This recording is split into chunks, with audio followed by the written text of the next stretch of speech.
नमस्कार, मैं जितेंद्र चतुर्वेदी। बिजली ने एक बार फिर दिल्ली की सियासत को गरमा दिया है। कभी जब अरविंद केजरीवाल एक्टिविस्ट हुआ करते थे तो बिजली एक बड़ा मुद्दा हुआ करता था, और फिर जब वो सरकार में आए तो सब्सिडी वगैरह वो देने लगे। अब उस सब्सिडी को लेकर घमासान मचा हुआ और उस पर कई तरह के सवाल हमेशा उठते रहे। अब फिर वो सब्सिडी सवालों के घेरे में है, तो जाहिर है कि उसे लेकर राजनीतिक माहौल जो है वो गरमाया हुआ है। लेकिन इन सब के बीच एक और बात जो निकल कर आ रही है वो ये कि अरविंद केजरीवाल प्रधानमंत्री पर बड़े हमलावर दिखाई दे रहे हैं। अगर आप पिछले कुछ दिनों का घटनाक्रम देखें तो लगातार अरविंद केजरीवाल का हमला बढ़ता जा रहा है। और असल में इस हमले को लेकर वैसे तो कई तरह की राय है, लेकिन दो बातें हैं जिन पर हम लोग विस्तार से बात करेंगे। एक तो ये कि राहुल गांधी की सदस्यता जाने से जो सहानुभूति उपजी है उनके समर्थक वर्ग में, दरअसल कहा जा रहा है कि उनका समर्थन अरविंद केजरीवाल हासिल करना चाहते हैं, इसलिए भी वो ज़्यादा हमलावर है। और जब आज आपने सदन में देखा होगा कि लोग काले वाले कपड़े पहनकर मार्च वगैरह निकाले, तो उसमें आम आदमी पार्टी के राज्यसभा सदस्य राघव चड्ढा भी नजर आए। और उन्होंने कहा कि नहीं, देखिए, ये दरअसल किसी व्यक्ति विशेष के समर्थन में नहीं, लोकतंत्र के समर्थन में ये तमाम चीजें हो रही हैं। मतलब वो कांग्रेस के साथ खड़े दिखाई दे रहे हैं।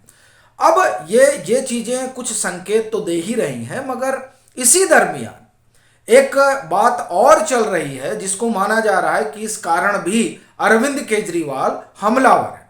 दरअसल उन्हें इस बात का डर सता रहा है कि उनका भी नंबर कभी भी लग सकता है। हालांकि ये चर्चा है, क्या होगा नहीं होगा एक तो अलग मसला है।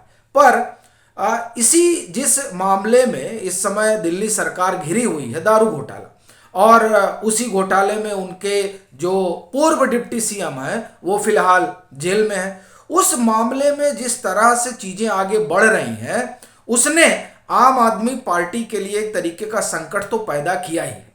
वो हुआ ये है कि अभी जो सुप्रीम कोर्ट में दरखास्त लगी थी, उस दरखास्त ने, तो आप एक तरीके से ये कहें कि आम आदमी पार्टी की सरकार, चूंकि अगुआ के लिए भी सांसद बढ़ेगी और जो इनके विश्वस्त साथी रहे हैं, इनके कैबिनेट सहयोगी रहे हैं पूर्व, मनीष सिसोदिया, उनकी भी बढ़ेगी, और के कविता की तो बढ़ने जा ही रही है। और क्यों बढ़ने जा रही है, दरअसल इस पूरे मामले पर हम लोग एक एक करके बात करते हैं।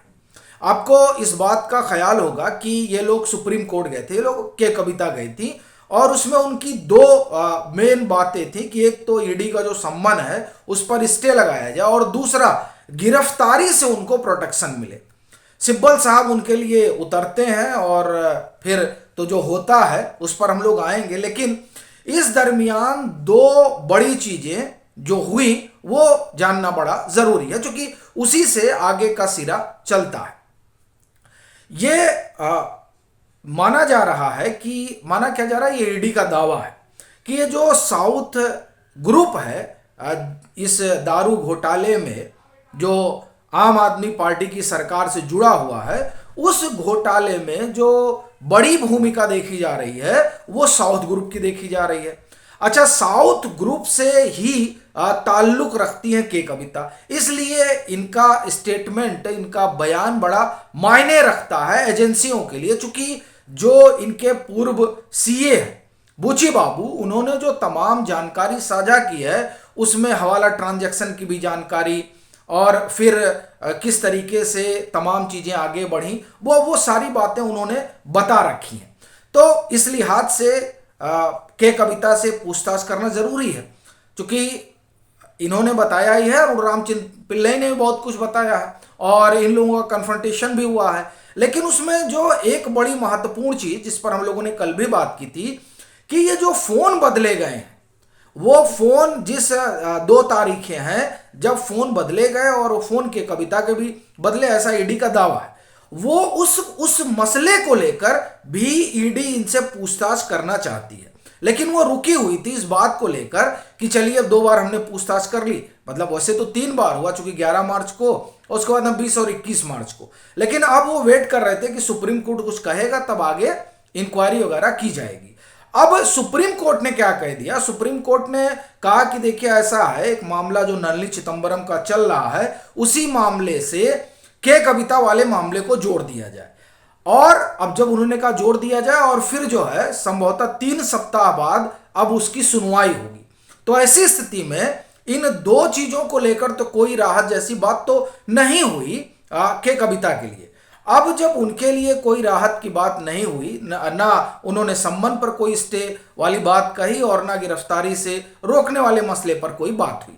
अब वो सब बात सुनी जाएगी 3 सप्ताह बाद, जो खबर है। तो ऐसी स्थिति में अब इनके आप ये कहें कि ये जो पूरा मामला चल रहा है, इस पूरे मामले में उन तमाम लोगों की समस्या बढ़ेगी जो प्रत्यक्ष या परोक्ष तौर पर इस पूरे मामले से जुड़े हुए हैं और जिनके बयान आप कहें या हम ये कहें कि जिनसे ईडी पूछताछ करना चाहती है और तमाम चीजें जुटाना चाहती है। खास तौर से अगर आप बात करें तो के कविता वाले मसले में, चूंकि जो पूरी कहानी है जो ईडी ने साझा की है वो आप देखिए, उनके जो तमाम उन्होंने कोर्ट वगैरह में बताया है और जो खबर वगैरह हुई है उसकी माने तो तमाम तरह के एविडेंस उन्होंने जुटा रखे हैं। उस एविडेंस में जो कड़ी टूट रही है वो फोन वाली है।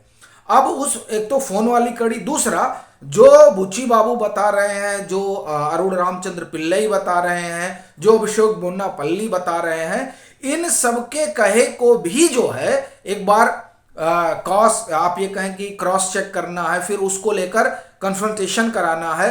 तो उसके लिए जरूरी है कि दो लोग, एक तो के कविता और दूसरा MSR, इन लोगों का आप एक तरह से कहीं लोगों से पूरी डिटेल पूछताछ होनी और इन तीनों लोगों को अरुण रामचंद्र पिल्लई, बुच्ची बाबू और अभिषेक बोन्नापल्ली, इन सब लोगों को बिठा कर और फिर आमने सामने पूछताछ होनी, ये जिसे आप कहें कन्फ्रंटेशन, ये जो है ये बड़ा मायने रखता है। खास तौर से जब इस तरह का मामला हो जिसमें हवाला की भी एंगल हो, जिसमें किकबैक का भी एंगल हो और जिसमें तमाम तरह के डिजिटल एविडेंस के डिस्ट्रॉय करने का भी मामला हो। तो इस नजरिए से अगर आप देखें तो ये जो सुप्रीम कोर्ट ने कुछ कहा ही नहीं और कह दिया कि साहब हम लोग जो है अब इसको उसके साथ पैचअप करिए और फिर इसकी सुनवाई होगी। तो जो राहत का एक मसला था कि भाई चलिए 27 मार्च को जब कोर्ट सुनेगी तो हो सकता है उसमें कुछ इनको रिलीफ वगैरह मिल जाए, लेकिन इस तरह की कोई बात दिखी नहीं। इस लिहाज से अगर देखा जाए तो जो आशा थी सुप्रीम कोर्ट से उन लोगों को जो लोग इस मामले से जुड़े हुए हैं और उनको लगा था कि इस तरह का अगर कोई स्टे वगैरह लग जाता है या कुछ भी सुप्रीम कोर्ट इनके फेवर में कहता है तो इनके लिए एक ये ग्राउंड हो जाएगा कि नहीं, सुप्रीम कोर्ट को कुछ तो दिखा। सो वो जो कुछ ढूंढने का मसला था वो अभी नहीं मिला। और अलबत्ता अब आप देखें कि अब जो जांच पड़ताल आगे बढ़ेगी, उस जांच पड़ताल में कई तरह की समस्या उन सभी लोगों के लिए खड़ी होगी जिन लोगों पर इस तरह के आरोप भी हैं, जैसा ईडी दावा कर रही कि आप ये कहें कि इलेक्ट्रॉनिक एविडेंस जो है उन सबको डिस्ट्रॉय वगैरह करने की। और ये स्टेटमेंट तो बाकायदे बुच्ची बाबू ने दे ही रखा है कि वो हवाला ट्रांजैक्शन वाला मसला था तो 6 फोन जो है वो इधर उधर हुए हैं और हमने कल आपको डेट भी बताई थी। तो ये जो घटनाक्रम हुआ सुप्रीम कोर्ट में वो बड़ा महत्वपूर्ण हो जाता है। अब ये देखने वाली बात होगी कि 31 मार्च को क्या होता है, 5 अप्रैल को क्या होता है। लेकिन इस बीच क्या ईडी जैसे कि उसने 25 मार्च को बुच्ची बाबू को बुलाया था, तो क्या अब फिर से के कविता को बुलाया जाएगा और पूछताछ होगी? ये तमाम जो है वो सवाल रहेंगे। लेकिन एक बात तो तय है कि इस मामले में जो है वो संकट बढ़ता जा रहा है और ये देखना बड़ा दिलचस्प होगा कि आगे जो पूछताछ होगी उसमें और किस तरह की बातें निकल कर आएंगी। आपकी क्या राय है आप जरूर साझा करें। अगर मतांतर से नहीं जुड़े हैं तो जुड़िए भी, वीडियो को लाइक कीजिए और खूब शेयर करिए ताकि मतांतर से ज़्यादा लोग जुड़ सकें।